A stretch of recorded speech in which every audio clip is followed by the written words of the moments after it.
নেপাল তিব্বত সীমান্তে ভয়াবহ আকস্মিক বন্যায় ব্যাপক ক্ষয়ক্ষতি, একই সঙ্গে বহু পরিবার গৃহহীন, মৃত একাধিক। এই পরিস্থিতিতে চেতন পার্কে আটকে আরামবাগের পর্যটকরা, উৎকণ্ঠায় পরিবারের সদস্যরা। আরামবাগ মহকুমার 65 জন পর্যটক গত 24শে আগস্ট আরামবাগ থেকে নেপালের উদ্দেশ্যে রওনা দিয়েছিলেন। বুধবার বিপর্যস্ত এলাকা থেকে প্রায় 120 কিলোমিটার আগেই চেতন পার্কের কাছে আটকে পড়ে পর্যটক বোঝাই বাসটি। আরামবাগের 3 নম্বর ওয়ার্ডের বাসিন্দা ও তাদের আত্মীয়রা ছাড়াও তিরোল পঞ্চায়েত এলাকার 2 জন এবং গোঘাটের কুমারশাহ পঞ্চায়েতের শ্যামবাটি গ্রামের কয়েকজন রয়েছেন।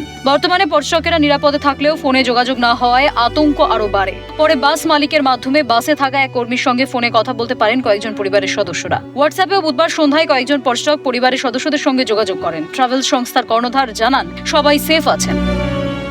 আমার গাড়ি নেপাল গেছে, 6ই আগস্ট গেছে আমার গাড়ি।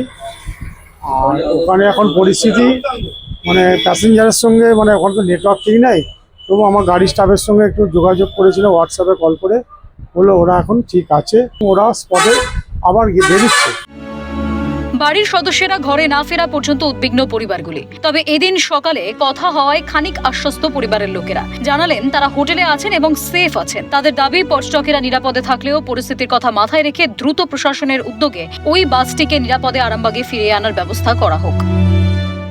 প্রচন্ড দুশ্চিন্তা তো ছিল। যখন প্রথম খবরটা আমরা টিভিতে দেখি তখন তো মানে আমাদের কিভাবে যে আমরা যোগাযোগ করব সেই চিন্তা করে, কেমন আছে কোথায় আছে সেই চিন্তা তো প্রচন্ডই ছিল। তারপরে আমরা অনেক কষ্টে সেখানের সাথে যোগাযোগ ওনার সাথে করতে পেরেছি। এটুকু জানতে পেরেছি যে উনি ঠিক জায়গায় আছেন, সুস্থ আছেন। তবে এখন তো ওখানে আটকে আছেন, হোটেলের মধ্যে ঢুকে গেছে, ওখানে আপাতত সেফ আছে। অন্য কোনো চিন্তা নেই, আসার চিন্তা ওইটা নিয়ে এখন চিন্তা, যেটাই কিভাবে ফিরবে। এইরকম হরপাবান একটা এসেছে এবং অনেক জায়গায় ক্ষতিগ্রস্ত হয়েছে, অনেক মানুষ আটকে গেছেন, অনেকে নিখোঁজ। তো স্বভাবতই আমাদের একটা তো দুশ্চিন্তা এসেই ছিল মনে। তখন থেকে যোগাযোগ করতে আমরা শুরু করেছিলাম। প্রথমে যোগাযোগ করতে পারছিলাম না, যেহেতু আমাদের বেঙ্গলের সিম ওখানে কাজ করে না।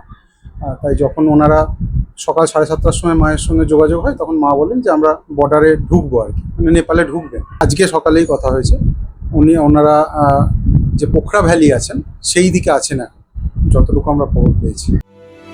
পর্যটনের দায়িত্বে দেবব্রত মুখোপাধ্যায় স্বভাবতই উদ্বিগ্ন, তার বাড়ির লোকেরাও। তবে কোনোভাবে যোগাযোগ হয়েছে বলে জানান ট্রাভেল এজেন্টের আত্মীয়। আজকের ভোরে পৌঁছানোর পর থেকে এবার তো আমরা কোনো রকম মানে ওনার সঙ্গে যোগাযোগ করতে পারছি না। প্লাস ওর মেয়েও বলছে বা ওর ওয়াইফও বলছে যে আমিও পাচ্ছি না কোনো রকম যোগাযোগ করতে। এই নিয়ে আমরা টেনশনেও ছিলাম। এবার তারপর জানা গেল ইয়ের থেকে যে একজনকে হোয়াটসঅ্যাপ করে কিভাবে কি কল করে ওর মেয়ে করেছে, জানা গেল যে ওরা সেফ আছে। কাঠমান্ডুতে এখন ওরা রয়েছে। হ্যাঁ, ওরা মোটামুটি সবাই ভালো আছে। নেপালের পরিস্থিতির দিকে এখন নজর রাখছেন পর্যটকদের পরিবারের সদস্যরা। প্রশাসনের দ্রুত হস্তক্ষেপেও দাবি জানিয়েছেন তারা। সুরজ আলী খানের রিপোর্ট, ক্যালকাটা নিউজ।